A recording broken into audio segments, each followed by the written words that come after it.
وہ اللہ ہی تو ہے جس نے تم کو ایک شخص سے پیدا کیا اور اس سے اس کا جوڑا بنایا تاکہ اس سے راحت حاصل کرے. سو جب وہ اس کے پاس جاتا ہے تو اسے ہلکا سا حمل رہ جاتا ہے اور وہ اس کے ساتھ چلتی پھرتی ہے. پھر جب وہ بوجھ محسوس کرتی ہے یعنی بچہ پیٹ میں بڑا ہوتا ہے تو دونوں میاں بیوی اپنے پروردگار اللہ سے التجا کرتے ہیں کہ اگر تو ہمیں صحیح و سالم بچہ دے گا تو ہم تیرے شکر گزار ہوں گے. پھر جب وہ ان کو صحیح و سالم بچہ دیتا ہے تو اس بچے میں جو وہ ان کو دیتا ہے اس کا شریک مقرر کرتے ہیں. سو جو شرک وہ کرتے ہیں اللہ کا رتبہ اس سے بلند ہے.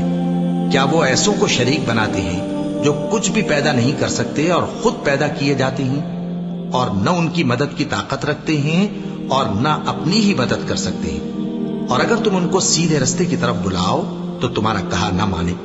تمہارے لیے برابر ہے کہ تم ان کو بلاؤ یا چپ کے ہو رہو.